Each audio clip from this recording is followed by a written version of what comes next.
playing Battlefield 5 again. I think this is the 14th Battlefield 5 stream that I've done.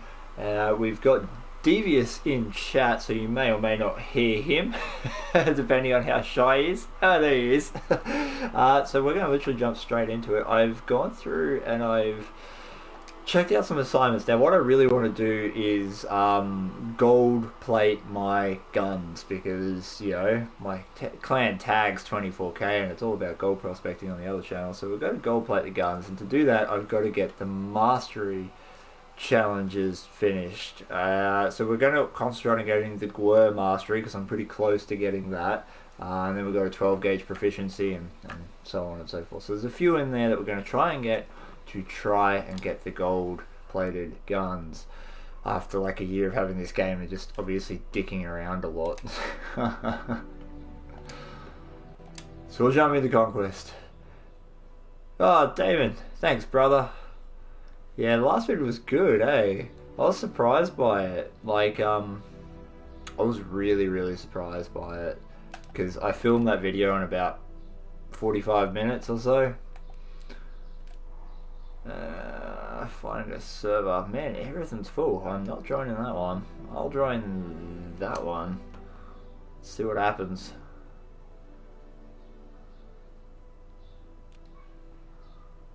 Aha, okay, cool. We're in the queue, so we're waiting. Yeah, I got footage of Dad's Reef. I got a huge chunk of ore from it as well. It's like that big. And I'm gonna do a video on crushing it and stuff like that. It wasn't actually from Dad's Reef, it was just from the same gully at a different mine site. So there is a lot out there, man. There's a lot out there. It's gonna take me freaking years to detect that entire gully. Do you see that latest video, Devious? The gold hog video? Yeah. Have you used any of their gear before? Oh, okay, yeah.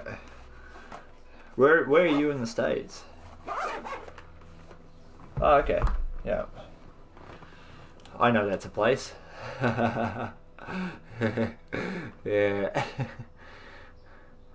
Oh, got a few more. Aussie Walker, g'day, and Joshua and Eric, welcome. Just got Battlefield 5, can't wait to play. Yeah, man, you better get all the updates and stuff done. And Damon, if you're leaving us already, goodbye. So what's in Wisconsin to do?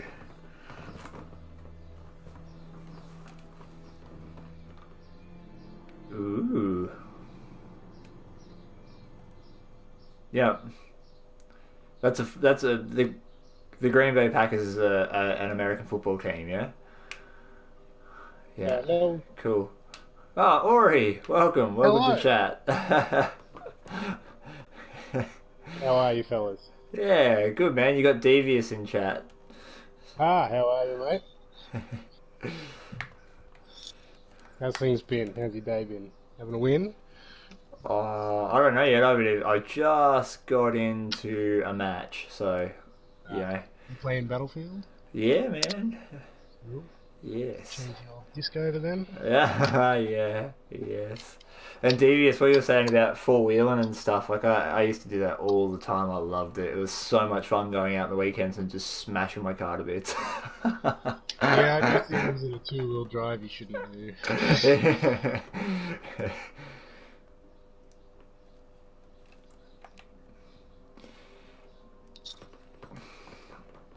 Man, I wish I'd done that. I had an XJ Jeep that was lifted and locked and all that sort of stuff, but I ended up pinioning, blowing the pinion bearing and crown wheel and axles in my rear diff all at the same moment. It was bad. Oh yeah, it was $3.5 grand to fix.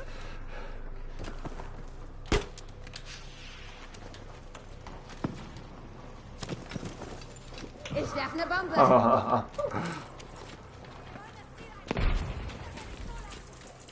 Oh, that's brutal. That's so brutal. Yeah. We've taken objective Anton. And once again, I have Unreal lag. Most excellent.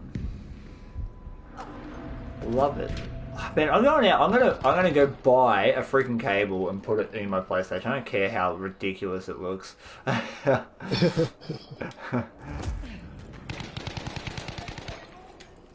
That's it. Oh well, that did what? Oh well. Art Stewart, welcome to chat, man. Oh, and Joshua and Eric, yeah, those mats are interesting. I'm very, very, very keen to see how they go.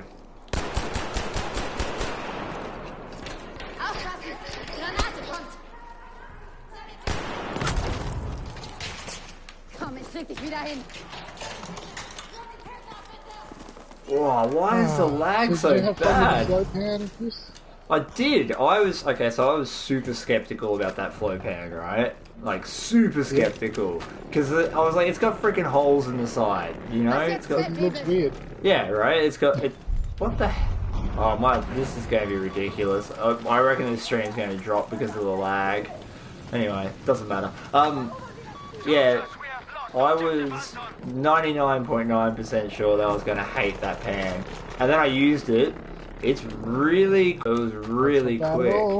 and I thought, you know what? I can't even. This is going to be ridiculous. 281 ping. Woo. Brutal. Yep. Why? Why? Makes no sense. Anyway. Yeah. That's the answer. Yeah, Australia. Bloody Australia, right? Like, yeah. Oh.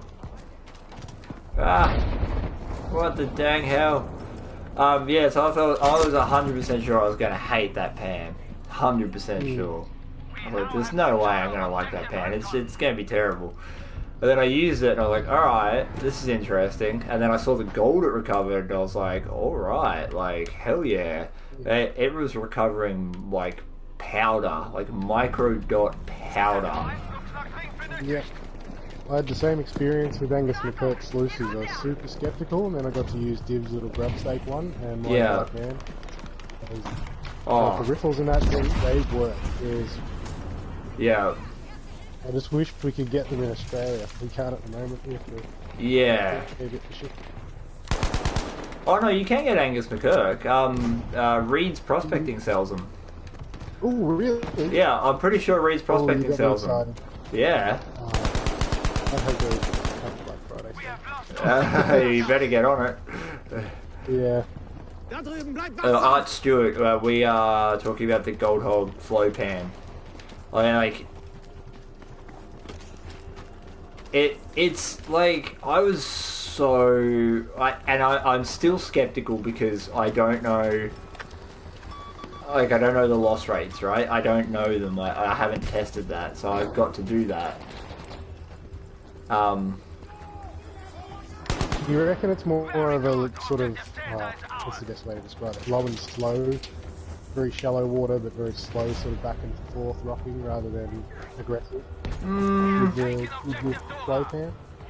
No, I think it's aggressive.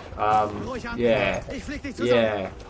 Settling it. Video and you looked very gentle with it, and I was wondering if that was sort of part of the technique or if you're just not sure. No, you got to remember that was the first time I'd used it, so I was trying to kind of figure out how to do it. how to actually do it.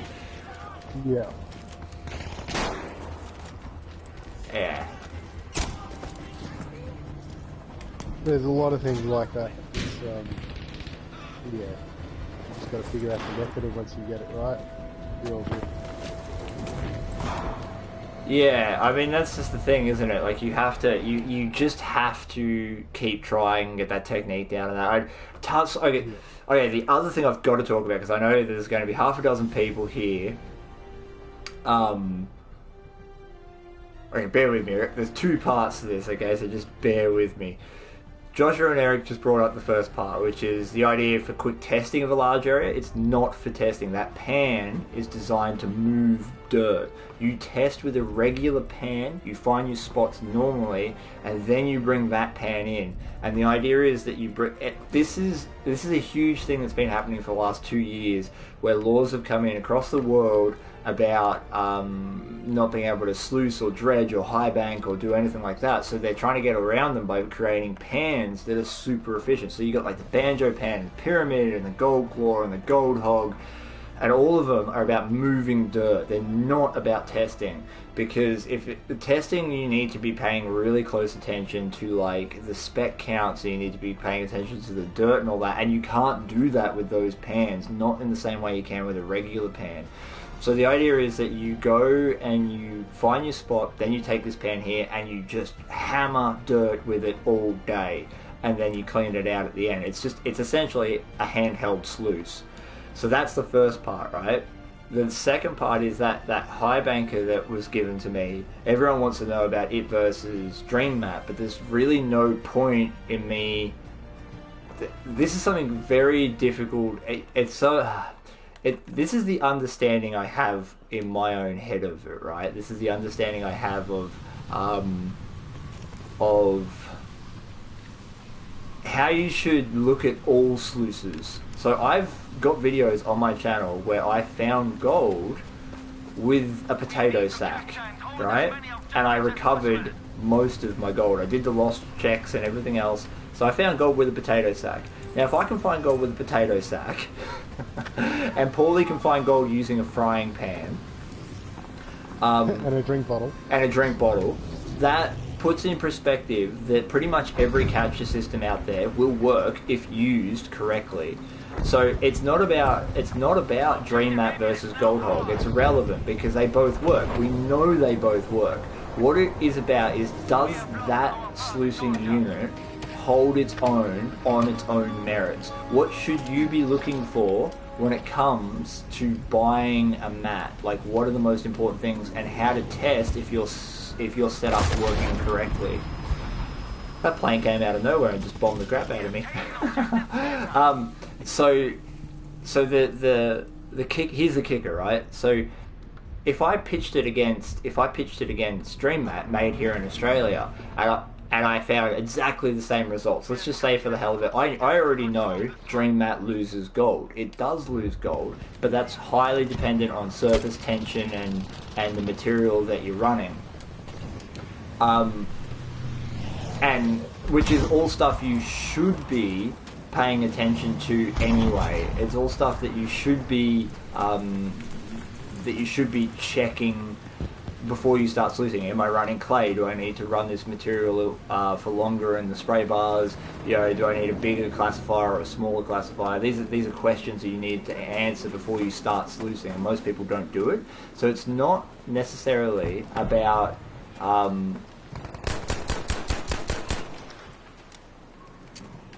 trying to shoot Germans here. Where was I? It's not about the loss rates and everything else when you compare the two. What it's really about is, how do I set this unit up to get the same results? Because it will do it. It will do it, and that's the thing. So those sluices will give you the same results. And I found that I was running tailings from a regular sluice, like a riffle mat sluice, through the Gold Hog, and it was pulling out the tiniest bits of flour ever. And I wasn't being gentle, like I wasn't feather feeding it. I was just dumping the crap into the hopper box and letting it do its thing. And I was recovering tons. I got tons of gold out of that cleanup for 60 shovels of stuff that had already been processed. There was tons of gold locked up in that.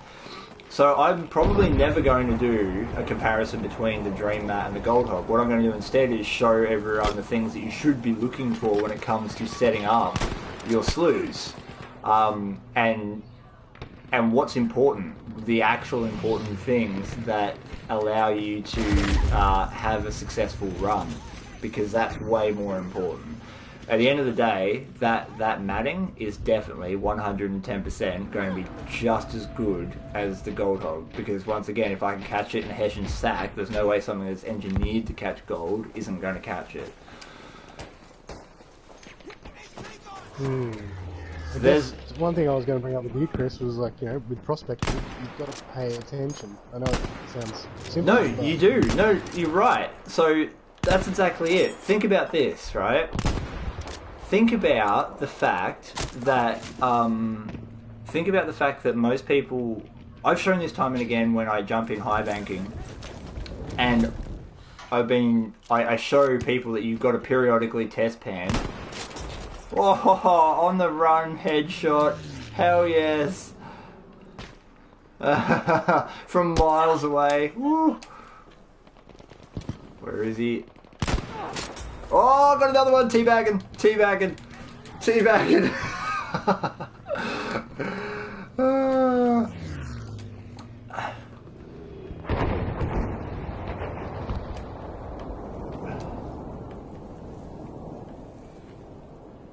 Wait. Almost.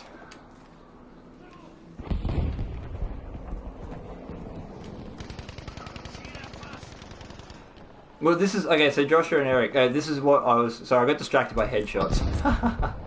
And everyone who's joined the chat, we're talking hardcore about gold prospecting, and like I am not paying attention. I've probably missed about a dozen things on the chat line. So Aura is just saying you've got to pay attention. He's so right. So Joshua and Erica just said they found gold in their extension. It's like, hell yeah, you will find gold in your extension for one really simple reason, man.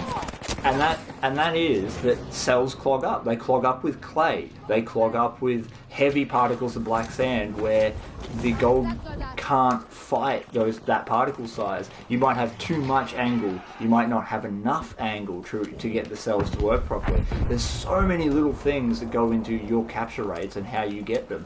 And people forget that. Limestone, flat pieces that clog up the cell or won't let things go in. One rock, right? Just a simple rock that lies on top of a riffle that you don't notice could blow out like a whole riffle's worth of gold.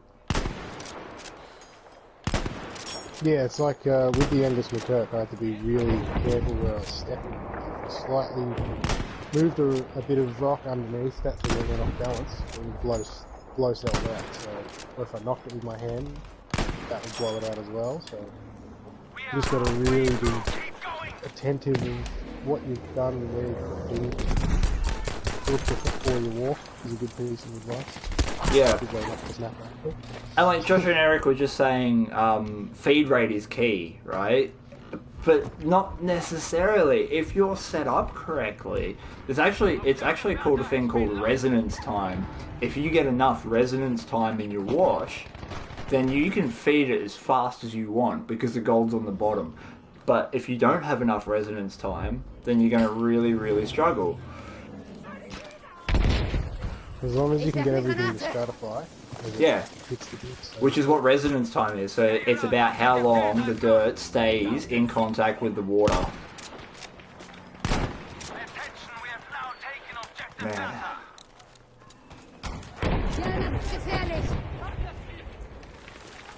Yeah, so if you're literally just like sending dirt down, if you're literally just sending dirt down really quick and it doesn't have enough time to oh my god, this lag is unreal.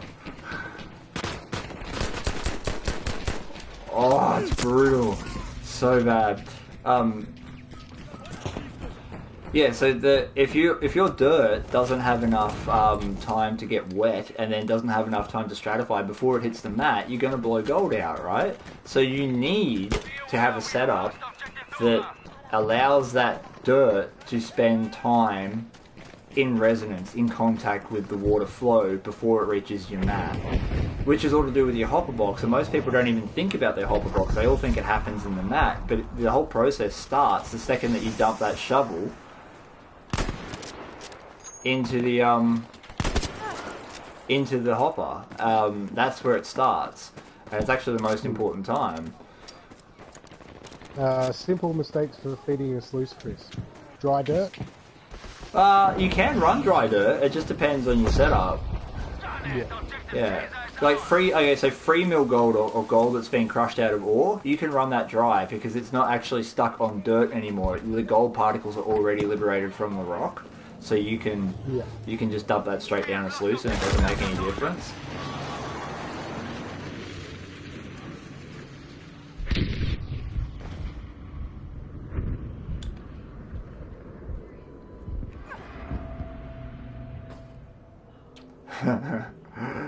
Yeah, it's hard to do anything productive when you've got a lag of like 350 and 260 and stuff.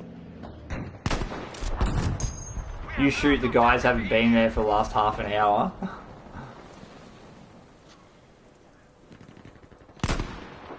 We must take the enemy's objectives to stay in this fight. Space bullets. Space bullets, yeah.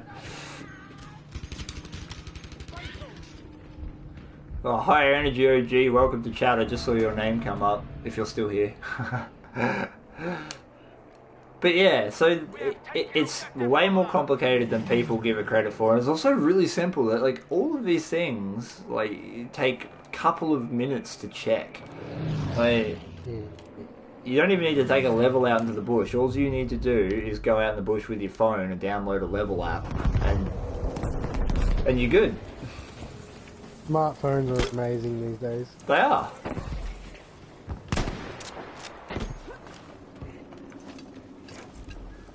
Granate in der Luft. Be alert, objective Caesar has been lost. Yeah, on the paying attention note, I pulled very, very different gold out of the same spot in terms of, its appearance. Yeah. So I've had chunky stuff that hasn't been through a battery stamp, and I've had very flat stuff that's obviously been crushed by a hammer. And Yeah. in Australia, that means battery stamp mills, especially in my area, because they're pretty... Yeah, all the reefing. All the reef workings and that kind of thing. And a lot of gold is puddled in my area too. Yeah. It doesn't necessarily change shape, but it might smooth out a little bit. Well, the other thing is And like you get all of those out of the same system, which is really cool. yeah, people what a lot of people forget to do is come on. And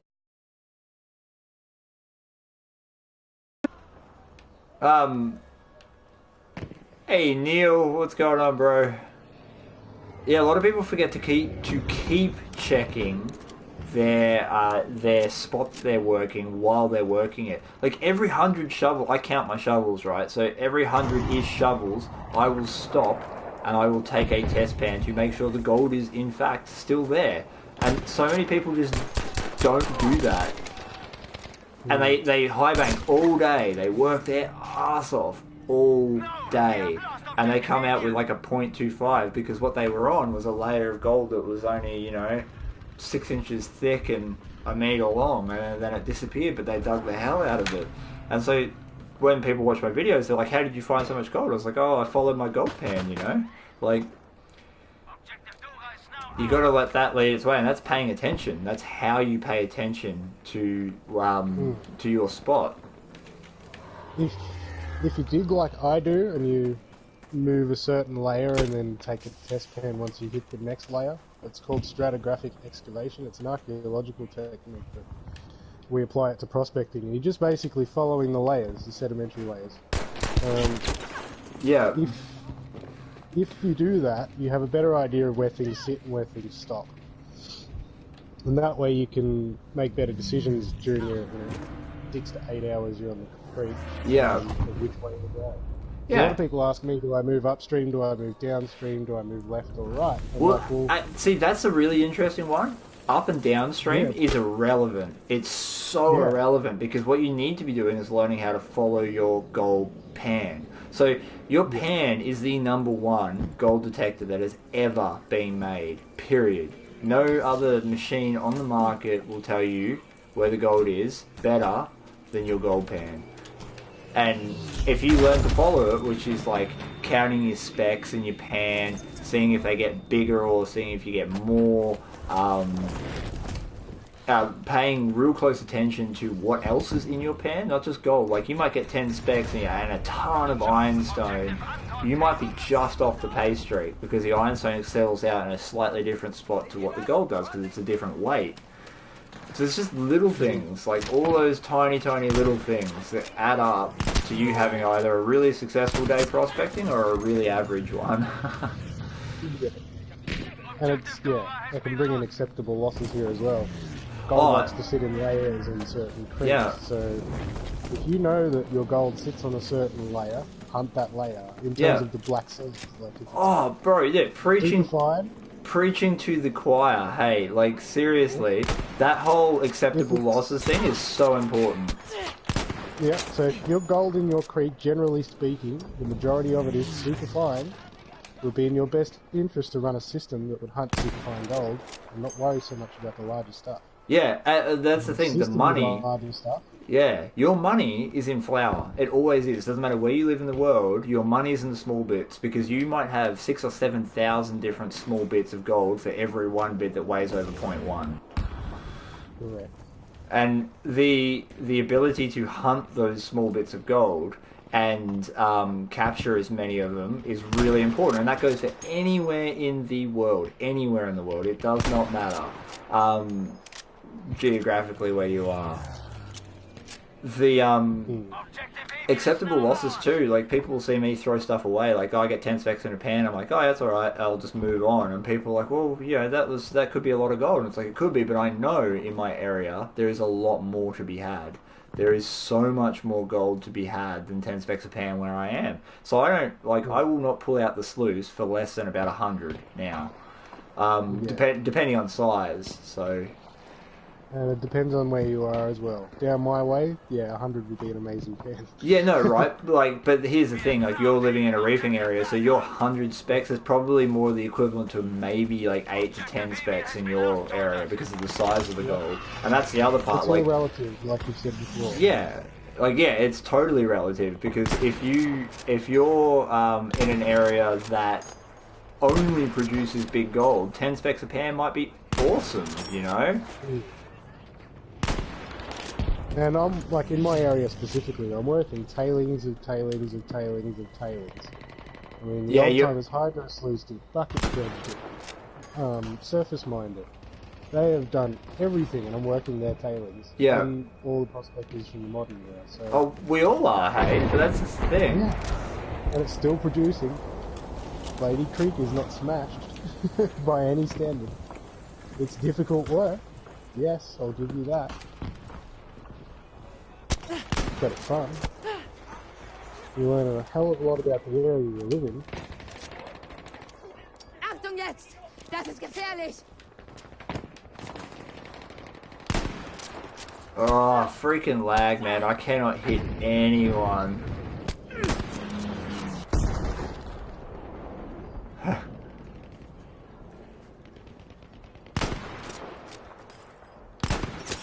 Oh, got someone. Yeah.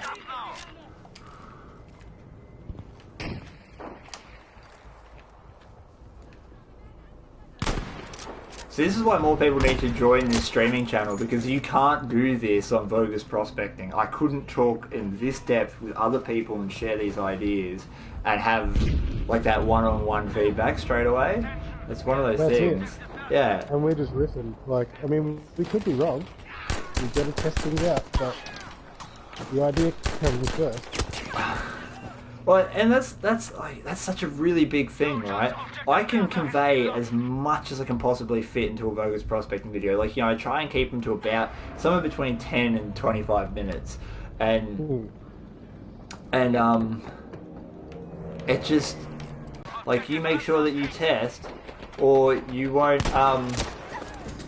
have a good time. Like, if you don't know how to test, you won't be able to have a good time out prospecting. And as part of that testing, that also means and implies exploration. Go somewhere. I think my stream's about to drop because it's at ping 700 right now. So